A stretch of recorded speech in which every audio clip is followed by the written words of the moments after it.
Hi guys, నేను మీ Shravani. Welcome back to my channel. అందరూ ఎలా ఉన్నారు? నేనైతే చాలా బాగున్నాను. మీరందరూ ఎలా ఉన్నారు ఏంటి అనేది కింద కామెంట్ సెక్షన్లో కామెంట్ అయితే చేసేయండి. ఈరోజు నేను నా మార్నింగ్ టు ఆఫ్టర్నూన్ రొటీన్ అయితే మీ అందరితో షేర్ చేసుకోబోతున్నాను అనమాట. ఇప్పుడే నిద్ర లేచి అయితే వచ్చాను. నేను అక్కడ వాయిస్ ఎందుకు మాట్లాడడం లేదు అంటే పిల్లలు పడుకొని ఉన్నారనమాట. చిన్న సౌండ్ చేసినా చాలు లేచి కూర్చుంటారు. అందుకే ఎటువంటి సౌండ్ చేయకుండా మార్నింగ్ పనులు అయితే చేసుకుంటానమాట. ఇప్పుడు ఫస్ట్ అయితే మా హస్బెండ్కి జీరా వాటర్ అయితే వేడి చేసి ఇవ్వాలి. సో నేను నైటే జీరాని సోక్ చేసి పెట్టుకున్నాను అనమాట. ఇలా జీలకర్రని నైట్ అంతా నానబెట్టుకొని మార్నింగ్ లేచినప్పుడు ఇలా బాయిల్ చేసుకొని ఈ వాటర్ తాగడం వల్ల చాలా అంటే చాలా హెల్త్ బెనిఫిట్స్ అయితే ఉన్నాయండి. వెయిట్ లాస్ అవ్వాలి అనుకుంటున్న వాళ్ళు ఇలా జీలకర్రని బాయిల్ చేసుకొని తాగొచ్చు. లేదు నైట్ మనకి ఏదైనా ఫుడ్ తిన్నాము అనుకోండి, అలా జీర్ణం కాకుండా ఉండిపోయింది అని మనకు అనిపిస్తూ ఉంటుంది కదా, అలాంటప్పుడు నైట్ కూడా ఇలా జీలకర్ర వాటర్ని బాయిల్ చేసుకొని తాగడం వల్ల మనకి ఫుడ్ అనేది బాగా డైజెషన్ అవుతుంది అనమాట. మార్నింగ్ లేసి ఈ జీలకర్ర వాటర్ని తాగడం వల్ల మనకి స్టమక్ అంతా కూడా నీట్గా క్లీన్ అవుతుంది. సో ఇలాగా జీలకర్ర వాటర్ తాగడం వల్ల మనకి చాలా బెనిఫిట్స్ అయితే ఉన్నాయి. ఇంక ఇక్కడ నేను వచ్చి దోశ బ్యాటర్ మిక్స్ చేసుకుంటున్నాను అనమాట. కొంచెం సాల్ట్, కొంచెం సోడా వేసి ఈ విధంగా అయితే మిక్స్ చేసుకున్నాను. ఇది వచ్చి రాగి దోశ బ్యాటర్ అండి. నేనైతే రాగి పిండి మిక్స్ చేయలేదన్నమాట. రాగుల్ని నానబెట్టుకొని ఈ విధంగా అయితే గ్రైండ్ చేసుకున్నాను. సో వీక్లీ నేను దోశ బ్యాటర్ అనేది చేంజ్ చేస్తూ ఉంటానన్నమాట. ఒకే రకం దోశ బ్యాటర్ అనేది మనం ప్రిపేర్ చేసి పెట్టుకున్నాం అనుకోండి, పిల్లలు కూడా తినడానికి చాలా బోరింగ్గా ఉంటుంది వాళ్ళకి. అందుకే ఫుడ్ అనేది వాళ్ళు సరిగా తినకుండా ఉంటారు. ఇలా కనుక మనం ఫుడ్ అప్పుడప్పుడు చేంజ్ చేస్తూ పెట్టడం వల్ల వాళ్ళు కూడా కొత్తగా ఉంటుంది ఫుడ్ తినడానికి, చాలా ఇష్టంగా కూడా తింటారనమాట. సో ఈ దోశ బ్యాటరు ఎలా ప్రిపేర్ చేసుకోవాలి ఏంటనేది మీకు నెక్స్ట్ వీడియోలో క్లియర్గా నేను ఏ రకం దోశ బ్యాటర్లు ప్రిపేర్ చేసుకుంటాను అనేది ఖచ్చితంగా ఒక వీడియో అయితే చేసి పెడతాను. పిల్లలకి టిఫిన్ అయితే రెడీ అయిపోయింది కదా. ఇప్పుడు నేను పిల్లలకి లంచ్ బాక్సెస్కి అయితే రెడీ చేస్తున్నాను అనమాట.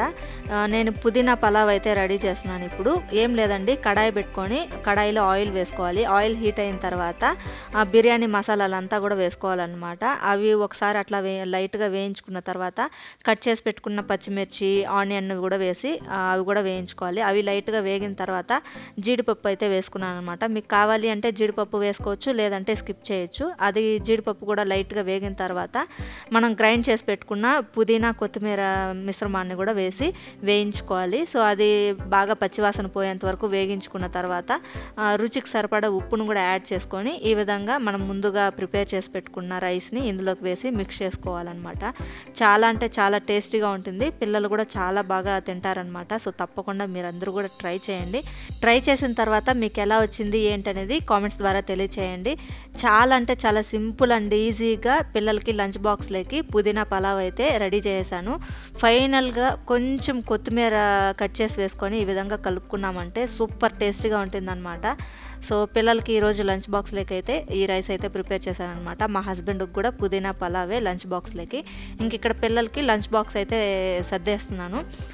మనం ప్రిపేర్ చేసిన పుదీనా పలావ్ని వేసాను. ఇంకా అలాగే కొంచెం పైన ఇంట్లో ప్రిపేర్ చేసిన ఈ మిక్చర్ అనేది కూడా వేసి ఇక్కడ లంచ్ బాక్స్ అనేది పెట్టేస్తున్నాను అనమాట. ఇలా నేను టిఫిన్, లంచ్ బాక్స్లు అన్నీ రెడీ చేసేలోగా పిల్లలు ఇద్దరు స్నానం చేసుకొస్తారు. వాళ్ళు స్నానం చేసుకొచ్చిన వెంటనే నేను ప్రిపేర్ చేసి పెట్టిన టిఫిన్ని తినిపిస్తూ వాళ్ళని స్కూల్కి రెడీ చేసేస్తారనమాట మా హస్బెండ్. ఈ విధంగా మార్నింగ్ నేను మా హస్బెండ్ పనులు షేర్ చేసుకోవడం వల్ల చాలా త్వరగా పనులు అనేవి కంప్లీట్ అయిపోతాయి అన్నమాట. మా వారికి కుకింగ్ అంటే చాలా ఇష్టం అనమాట. అప్పుడప్పుడు మా వారే కుకింగ్ కూడా చేస్తూ ఉంటారు. తను కుకింగ్ చేసినప్పుడు నేను పిల్లల్ని రెడీ చేసి ఇంట్లో తడిబట్ట పెట్టేస్తూ ఉంటానన్నమాట. ఇలా డైలీ మా రొటీన్ అనేది చేంజ్ అవుతూ ఉంటుంది. ఈ రోజైతే నేను కుకింగ్ చేశాను, మా హస్బెండ్ పిల్లల్ని రెడీ చేశారనమాట. ఇంక ఇక్కడ లంచ్ బాక్స్ చూసారు కదా, లంచ్ బాక్స్ పెట్టేశాను. వాళ్ళకి పిల్లలకి డైలీ నేను హాట్ వాటరే కాంచిస్తూ ఉంటానన్నమాట. ఇంకా అలాగే వాళ్ళు డ్రెస్ పైన పడేసుకోకుండా నాప్కిన్ ఒకటి పెట్టాను. ఇంకా స్పూన్ అనేది కంపల్సరీ, వాళ్ళు స్పూన్తోనే తింటారనమాట. ఇంక ఇక్కడ చాక్లెట్ అనేది పెడుతున్నాను. సో ఇలాగా చాక్లెట్, బిస్కెట్స్, ఫ్రూట్స్ ఇట్లా డైలీ అనేది చేంజ్ చేస్తూ ఉంటాను వాళ్ళకి లంచ్ బాక్స్లోకి. ఇంక ఇక్కడ చూసారు కదా, పిల్లలైతే రెడీ అయిపోయారు. ఇంకా టైం ఉందన్నమాట వ్యాన్ రావడానికి. సో ఇక్కడ వాళ్ళు కూర్చొని ఆడుకుంటూ ఉన్నారు. పిల్లలు స్కూల్ వ్యాన్ ఎక్కే ప్లేస్కి ఇంటికి కరెక్ట్గా ఒక 2 minutes డిస్టెన్స్ అయితే ఉంటుంది. డైలీ వీళ్ళ నాన్న పిల్లలిద్దరిని బైక్లో తీసుకొని వెళ్ళి స్కూల్ వ్యాన్ ఎక్కిచ్చేసి ఆ తర్వాత ఇంటికి వచ్చి స్నానం చేసుకొని ఆఫీస్కి రెడీ అయిపోతారనమాట. డైలీ మా హస్బెండే పూజ అనేది చేస్తారు. ఫ్రైడే, ట్యూస్డే, రథసప్తమి ఇలాంటి రోజుల్లో నేను పూజ చేస్తానన్నమాట. అలాగే మా హస్బెండ్ ఇప్పుడైతే ఆఫీస్కి బయలుదేరి వెళ్ళిపోయారు. ఇంకా ఆయన ఆఫీస్కి వెళ్ళిపోయాను అని చెప్పి ఫోన్ చేసిన తర్వాత నేను ఇంకా హెడ్ బాత్ చేసుకొని ఇంట్లో నీట్గా చెత్త అంతా తోసేసి ఇల్లు తడిబట్ట పెట్టేసి ఇక్కడ గుమ్మానికి పసుపు రాసి బొట్లు పెడుతున్నాను అనమాట. ముందు రోజు ఈవినింగే నేను దేవుడి ఫొటోస్ అంతా పూజ గది అంతా కూడా నీట్గా క్లీన్ చేసుకొని అలాగే పూజ సామాగ్రి అంతా కూడా నీట్గా వాష్ చేసి పెట్టుకున్నాను. ఇప్పుడు ఇక్కడ గుమ్మానికి పసుపు రాసి కుంకుమతో బొట్లు అయితే పెడుతున్నాను అనమాట. అలాగే బియ్య పిండితో కూడా బొట్లు పెడతాను. ఒక్కొక్కసారి నేను విభూతి పండుని వాటర్లో కొద్దిగా మిక్స్ చేసుకొని విభూతి పండుతో కూడా బొట్లు పెడతాను అనమాట. ఇక్కడ మనము మెయిన్ ఎంట్రన్స్ గుమ్మానికి ఏ విధంగా అయితే పసుపు రాసి బొట్లు పెడుతున్నామో అదే విధంగా పూజ గదికి ఉండే గుమ్మానికి కూడా పసుపు రాసి కుంకుమతో బొట్లు పెట్టి బియ్య పిండితో కూడా బొట్లు పెట్టాను అనమాట. సో ఈ విధంగా గుమ్మానికి పసుపు రాసి బొట్లు పెట్టేసిన తర్వాత ఇంటి ముందర నేను రథం ముగ్గు కూడా వేశాను. సో ముగ్గు వేసేటప్పుడు నేను వీడియో అనేది తీయలేకపోయాను అనమాట. ముగ్గు వేసేసిన తర్వాత ఎలా ఉంది ఏంటి అనేది ఇక్కడ కొంచెం ఒక చిన్న క్లిప్ లాగా వీడియో తీశాను. నేను వేసిన ముగ్గు మీకు నచ్చిందా లేదా అనేది కింద కామెంట్ సెక్షన్లో కామెంట్ చేయండి. ఆ తర్వాత ఇక్కడ సింపుల్గా పూజ అయితే చేసేసానమాట. ఈ విధంగా పూజ కంప్లీట్ అయిపోయిన తర్వాత నేను వేసిన ముగ్గు అనేది ఇక్కడ మీకు చూపిస్తున్నాను. చూడండి, చాలా అంటే చాలా బాగా నచ్చింది నాకైతే ముగ్గు. మీ అందరికీ ఎలా అనిపించింది అనేది తప్పకుండా కింద కామెంట్ సెక్షన్లో కామెంట్ అయితే చేయండి. ఇక్కడ చూసారు కదా, రథంకి కింద మనం చక్రాలు వేయాలి కదా, చక్రాలు వేయడానికి అక్కడ నాకు ప్లేస్ అనేది సరిపోలేదు. అందుకే కొంచెం చక్రాలు సరిగా రాలేదు. కానీ ముగ్గు అయితే చాలా బాగా వచ్చింది. ఇంకా ఆ తర్వాత నేను టిఫిన్ చేసేసాను. సో టిఫిన్ చేసేసిన తర్వాత ఇంక ఇక్కడ వచ్చి తల అనేది ఆరబెట్టుకుంటున్నాను అనమాట. నా రొటీన్ అనేది డైలీ ఇదే విధంగా ఉంటుంది అని అయితే నేను చెప్పనండి. ఎందుకంటే మనకి డైలీ పనులు అనేవి చేంజ్ అవుతూ ఉంటాయి కాబట్టి పనులను బట్టి మనకి రొటీన్ అనేది కూడా చేంజ్ అవుతూ ఉంటుందన్నమాట. ఇంకా అలాగే ఫుడ్ విషయానికి వస్తే ఫుడ్ కూడా పిల్లలకి నచ్చిన విధంగా నేను ప్రిపేర్ చేయడానికి ట్రై చేస్తూ ఉంటాను కాబట్టి ఫుడ్లో కూడా మనకి చేంజెస్ అనేది జరుగుతూ ఉంటుందన్నమాట.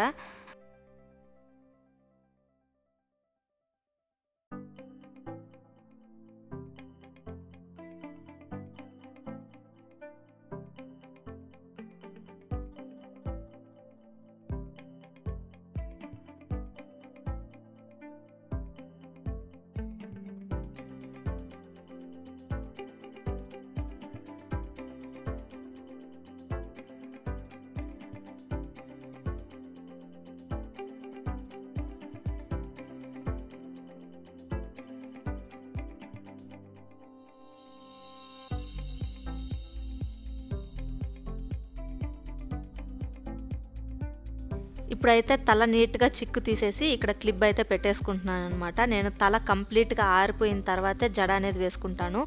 ఆరకుండా నేను జడ వేసుకున్నాను అంటే కనుక ఈవినింగ్ అంతా నాకు హెడేక్ అనేది వచ్చేస్తుంది అనమాట. అందుకే నేను ఎప్పుడూ కూడా తల ఆరకుండా జడ అనేది వేసుకోను.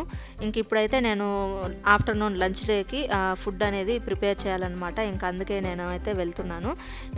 ఫుడ్ ప్రిపేర్ చేసిన తర్వాత ఇక్కడ మీకు చూపిస్తున్నాను చూడండి. నేను ఈరోజు మాకు లంచ్లోకి వచ్చి కాకరకాయ ఫ్రై అయితే ప్రిపేర్ చేశానన్నమాట. ఇంకా అలాగే వైట్ రైస్ పెట్టుకున్నాను. కర్రీ వచ్చి బెండకాయ కారం పులుసు అయితే ప్రిపేర్ చేశానన్నమాట. సో ఇప్పుడు లంచ్ కూడా రెడీ చేసేసాను. ఇంకా నేను నిత్విక్ని తీసుకురావడానికి వ్యాన్ దగ్గరికి అయితే వెళ్ళాలన్నమాట. నేను ఇంతకుముందు వీడియోలో కూడా చెప్పాను. సో పిల్లల్ని తీసుకురావడానికి వ్యాన్ దగ్గరికి నేను ఒక 15 minutes ముందుగానే వెళ్ళి అక్కడ వెయిట్ చేస్తానన్నమాట పిల్లల కోసము.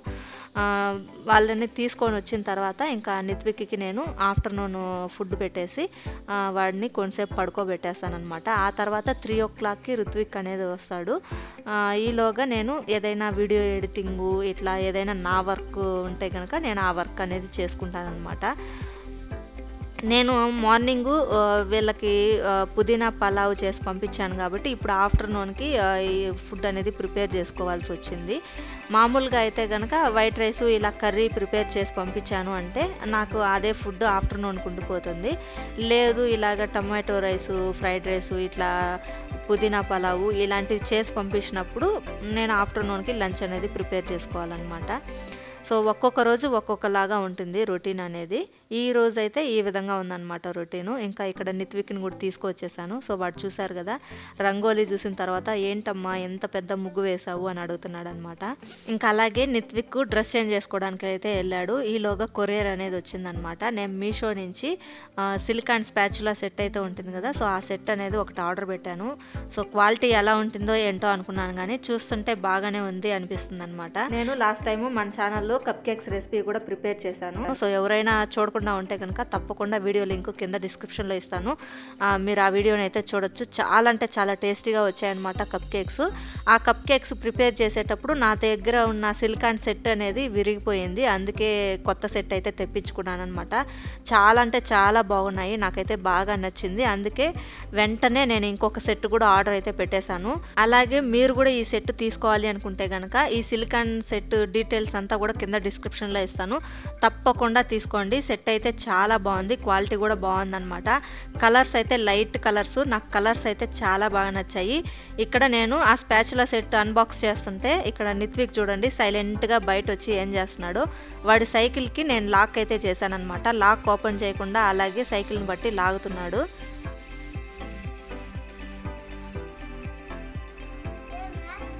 ఏం చేస్తాడు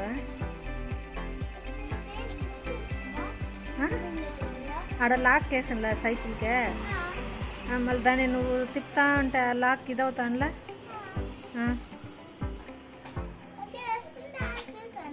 ఎట్లా వస్తుంది బేగాలు తేలే కదా నువ్వు.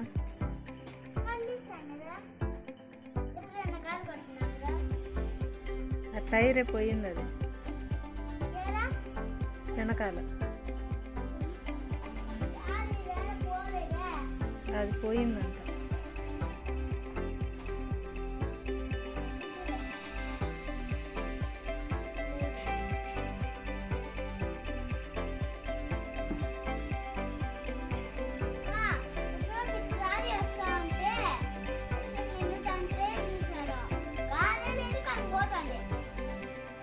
నిత్విక్ మాటలు విన్నారు కదండి. లారీ టైర్కి గాలి లేకపోయినా కానీ లారీ వెళ్తూ ఉంది కదా, నా సైకిల్ టైర్కి గాలి లేకపోయినా కానీ నేను తొక్కితే కూడా సైకిల్ వెళ్తుంది అన్న అర్థంతో నిత్విక్ అడుగుతున్నాడు అనమాట. కానీ ఇక్కడ నిత్విక్ సైకిల్కి గాలి లేకపోవడమే కాదండి, టైర్ అంతా పూర్తిగా పాడైపోయింది అనమాట. రాళ్ళపైన అలా అంతా ఎక్కించి తొక్కడం వల్ల ఆ టైర్ అనేది పగిలిపోయింది. సో రెడీ చేయించడానికి తీసుకొని వెళ్ళినప్పుడు వాళ్ళు కొత్త టైరే వేయాలి అని చెప్పారనమాట. ఇంకా నేను నిత్విక్కి అదే విషయము అర్థమయ్యేట్టుగా చెప్పాను. సరేమా నేను వేరే టాయ్స్తో ఆడుకుంటాను అని చెప్పి లోపలికి వెళ్ళి ఈ టాయ్స్ తెచ్చుకొని ఇక్కడే బాల్కనీలో కూర్చొని ఆడుకుంటున్నాడు అనమాట. సో ఇదండి ఈరోజు నా morning to afternoon routine video. ఈ రొటీన్ వీడియో మీకు కనుక నచ్చినట్టయితే తప్పకుండా ఈ వీడియోని లైక్ చేసి మీ ఫ్రెండ్స్ అండ్ రిలేటివ్స్కి షేర్ చేయండి. అలాగే ఎవరైనా ఫస్ట్ టైం కనుక మన ఛానల్ని చూస్తున్నట్టయితే ఛానల్ని సబ్స్క్రైబ్ చేసుకొని సపోర్ట్ చేయండి. Thanks for watching, bye.